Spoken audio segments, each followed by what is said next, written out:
박경수의 아침저널 2부 시작합니다. 2부 이슈 인터뷰에서는 지난 토요일 새벽이죠. 이 북한 열병식에 담겨있는 북한의 의도 또 한반도 향후 정세 분석해보는 시간으로 꾸미겠습니다. 동국대 북한학과 김영현 교수 전화 연결되어 있습니다. 교수님 안녕하세요. 네, 안녕하십니까? 예.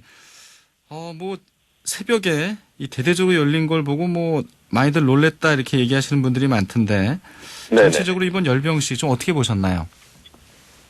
전체적으로 이번 열병식은 감성적인 연설의 호소를 통해서 북한 주민들과 국제사회를 향해서 김정은 위원장의 자신의 입장을 강력하게 표명했다.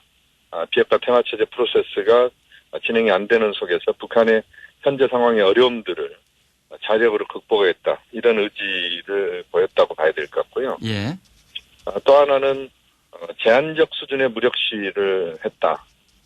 특히 미국 대선이 지금 진행되고 있는 상황에서 객관적으로 미국에 대해서 강력한 자신의 입장을 무기 체계의 그 신형 무기들을 공개함으로써 보여줬지만 그러나 미국을 직접 비난하지 않는 그런 매우 절제된 정제된 그런 입장을 이번에 표현했다. 그 두 가지를 지적할 수 있겠습니다. 네, 좀 하나하나 좀 얘기를 해보게 될 텐데 먼저 네네. 그 열병식이 이렇게 한밤중에 열린 적이 있었나요? 제가 기억하기로는 없었습니다. 처음입니다. 예. 측에서 열병식을 한밤중 12시에 한다는 것은 거의 아무도 예상하지 못했던 타이밍이었다 이렇게 봐야 될 것 같고요. 예. 몇 가지 이유가 있을 것 같습니다. 하나는 코로나19로 북한 주민들이 모든 역량을 총동원해서 코로나19에 대응하고 있다. 또 수해 피해, 태풍 피해에 대응하고 있다. 이 상황에서 대낮에 그것을 하기보다는 북한 주민들이 좀 더 그 주민들에게 피해를 주지 않는 시간대를 찾았다 이렇게 봐야 될 것 같고요. 예. 또 하나는 미국을 겨냥한 측면도 있다고 봅니다. 물론 녹화 방송을 했습니다만 어쨌든 미국 정보당국에 직접 미국의 대낮 시간에 북한의 무기 체계를 보여주는 그런 시간 선택이었다. 또 하나는 약간 조명 효과도 있는 것 같습니다. 예. 이번에 보면은 극적으로 조명이 동원이 되면서 매우 이번 열병식을 아주 집중도 있게 볼 수 있는 그런 상황을 만들었다. 네. 지금은 상당한 연출의 효과도 보여지는 것을 우리가 볼 수 있었기 때문에 그런 측면도 많이 영향을 줬다고 봐야 되겠습니다. 예.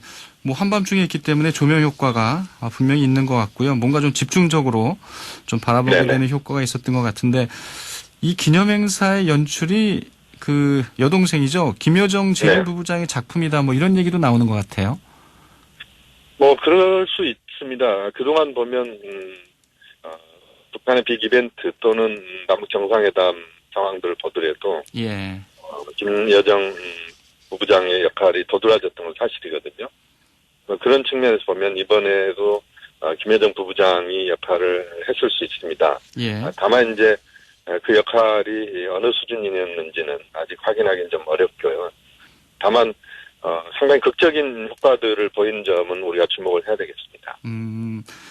지금 교수님께서 이제 이 제한적인 무력 시위의 양상을 보였다 이렇게 이제 말씀을 해주셨는데 역시 이제 주목받은 거는 이 ICBM이라고 하잖아요. 이 대륙간 탄도 미사일이 신형입니다. 과거보다 좀 더 커졌는데 이런 걸 공개한 의도가 좀 있을 것 같아요.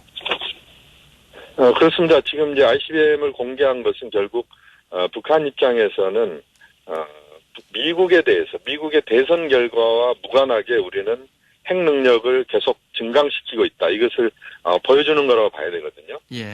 그렇게 보면 미국의 입장을 상당히 주시하면서 북한이 이번에 대륙간 탄도미사일의 신형 무기 체계를 보여줬다. 결국 미국 대선 이후에도 북한에 대한 관심을 미국이 계속 가져야 되고 누가 대통령이 되더라도 북한을 무시할 수 없다. 또 그 과정에서 북미 관계를 풀어가는 데 있어서 미국에 대해서 북한이 판 자체를 북한이 끌고 가겠다는 그런 차원으로 해석할 수 있겠습니다. 네. 전반적으로 좀 북한의 무기가 이전과는 좀 진전된 걸까요? 좀 어떻게 보셨어요? 그 부분은 좀 이렇게 봐야 될 것 같습니다. 지금 북한이 보여줬던 ICBM이나 SLBM을 보면 그것이 무기 체계의 실험을 이미 한 상태의 무기라기보다는 실험 전의 무기입니다. 아, 실험을 아직 하지 않았네요. 그렇습니다. 그래서 이제 ICBM도 보면 대기권 재진입 기술이랄지 이런 것들은 아직 확인이 안 된 사안이고요. 또 ICBM의 크기가 볼륨이 아주 커진 건 사실입니다만 그것이 실험을 이미 거치거나 이런 상태가 아니기 때문에 아직 완전한 무기화라고 볼 수는 없습니다. 오히려 정치적 과시형 성격의 이번 무기 체계를 보여준 것이 아닌가 하는 그런 판단을 하고 있습니다. 네. 미국에서는 뭐 무기에 대한 분석을 하고 있다 이런 이제 언론 보도가 나오고 있습니다만 트럼프 행정부가 아직 공식 입장은 내놓지 않고 있어요. 어떤 메시지를 내놓을까요? 제가 볼 때는 어쨌든 김정은 위원장 연설에서 한 번도 미국을 겨냥한 표현을 직접 쓰진 않았고요. 그렇죠. 또 무기 체계를 공개를 했지만 그러나 말씀드린 것처럼 이게 정치적 과시형 성격이 저는 강하다고 보고 있고 그렇게 보면 미국이 여기에 대해서 뭐 강력하게 반발하거나 이런 식으로 나오지는 않을 거라고 봅니다. 그래서 현 상황에서 북한도 김정은 위원장도 매우 정교하게 지금의 어려운 상황들을 보내면서 미국과의 관계를 풀어가는 부분을 굉장히 신중하게 지금 접근하고 있다. 이렇게 보면 좀 더 상황은 직접 봐야 될 것 같다. 미국이 그렇게 강력하게 자신의 입장을 내놓을 가능성은 지금 현재로서는 높지 않다라고 보고 있습니다. 예.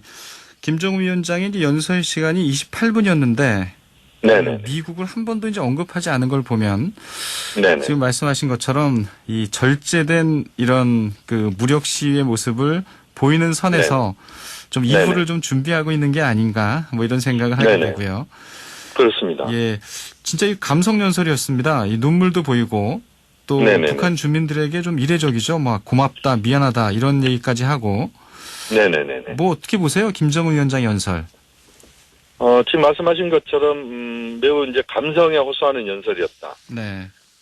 과거 김일성, 김정일 위원장의 연설에서는 그러한 감성 연설은 한 번도 없었다 이렇게 말씀드릴 수 있을 정도로 솔직하고 북한의 현재 상황을 아주 가감없이 이야기하면서 직접적으로 주민들에게 호소하는 지도자가 주민과 동거동락하는 그런 모습을 보인 겁니다. 이것은 굉장히 이제 신선하게 북한 주민들에게 다가갔을 것이고 또 그 과정에서 뭐 화면에서도 봤습니다만 눈물을 흘리는 그 병사들이랄지 이런 사람들의 모습들을 봤는데 역시 이제 김정은 위원장이 그런 감성 정치를 통해서 자신의 현재 어려운 상황들 또 북한의 어려운 상황들을 좀 돌파하자는 그런 차원에서의 행보로 또 읽혀질 수도 있겠습니다. 예, 새로운 리더십을 보여주는 것만은 분명해 보이는데 어제 이제 인민복을 입지 않고 이 회색 양복을 입고 나온 것도 뭐 여러 가지 보관이 담겨 있겠죠. 그렇습니다. 과거에 김일성 주석이 즐겨 입던 색깔이 이제 회색 옷입니다. 할아버지가 그렇습니다. 회색 양복을 주로 입었고요. 그렇게 보면 이제 김일성 과거의 주석의 이미지를 좀 보이는 측면도 있었다 이렇게 봐야 되는데 어쨌든 세련된 복장을 통해서 자신이 딱딱한 지도자가 아니고 매우 그 세계와 공감하는 지도자다 이것을 보여주는 또 따뜻한 지도자 이미지를 부각시키는 그런 복장이었다고 볼 수 있겠습니다. 이제 특히 좀 이제 관심을 모았던 게 역시 사랑하는 남녘 동포라고 이렇게 칭한 부분이 아닐까 싶습니다. 상당히 뭐 좀 놀랐다면 놀랄 수 있는 그런 유화적인 표현을 썼는데 이 표현은 어떻게 남북관계 복원으로 가겠다는 그런 뜻으로 받아들여도 될까요? 사랑하는 남녘 동포들에게라고 하는 그런 표현은 북한의 최고 지도자가 또 김정은 위원장이 이런 표현을 쓴 적은 없는 것 같습니다. 그렇죠. 예, 나의 따뜻한 마음을 전한다 이런 표현까지 들어있고 예. 결국 남관계와 관련돼서 북측이 남관계를 훼손하지는 않는다. 남관계를 어쨌든 미국 대선 이후의 상황에서는 좀 더 유연하게 풀어보자. 왜냐하면 또 미국 대선 결과가 나오면 대선 직후에 그 북미 관계를 풀어갈 수 있는 환경은 안 될 겁니다. 예. 그렇게 보면 아마 내년 상반기까지는 북미 관계가 거의 그 적극적인 어떤 행보를 펼치기는 어렵다고 보고 그렇게 보면 우선 남관계에서 뭔가 상황들을 풀어보자는 그런 입장일 텐데 그 남관계에 대한 내년까지 생각한 포석이다. 우선 당장은 미국 대선 때문에 남관계에서 뭔가 그 북한이 움직일 가능성은 높지는 않다고 보는데요. 예. 오히려 미 대선 이유를 겨냥하면서 지금 코로나19 상황도 그렇고 수해 태풍 피해도 있고 이런 상황에서 남관계를 좀 더 전향적으로 풀어갈 수 있는 것 아니냐는 그런 신호로 읽을 수도 있겠습니다. 예. 최근에 이제 우리 공무원에 대해서 이제 북한군 피격 사건 이 국민들이 상당히 네네. 많이 분노했었잖아요, 처음에. 네네네. 뭐 이런 부분도 좀 반영됐다고 볼 수 있을까요, 연설에? 약간 이제 간접적으로 그런 그 유화적 제스처에는 또는 사랑하는 남녀 동포들에게라고 하는 표현에는 들어있다고 봐야 됩니다. 이번에 예. 보면 서해 사건에 대해서도 미안하다는 표현을 2번을 했고요. 예, 서신을 통해서 결국 했죠. 예. 전반적으로 김정은 위원장의 대남 자세는 매우 정중하고 유화적이다.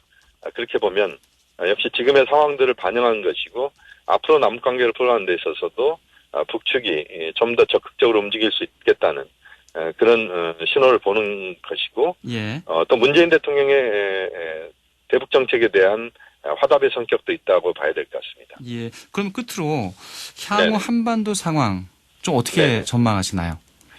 역시 이제 미국 대선의 결과가 어떻게 나오느냐가 가장 핵심이라고 볼 수 있겠습니다. 네. 또 미국 대선까지 지금 한 달이 채 남지 않았습니다만 대선 상황이 어떻게 결과가 나오느냐 이것도 매우 중요한 것 같고요. 그렇게 보면 미국 대선의 결과를 기다리면서 그 과정에서 남관계에서 가능한 것들 구동존의의 자세로 쉬운 것부터 남관계를 풀어가는 그런 지혜를 남북 당국이 모아야 되고 우리 정부도 그와 관련된 많은 그 아이디어와 기획이 필요하다고 보고 있습니다. 예. 알겠습니다. 예. 오늘 말씀 잘 들었습니다. 네, 고맙습니다. 동국대 북한학과 김용현 교수였습니다.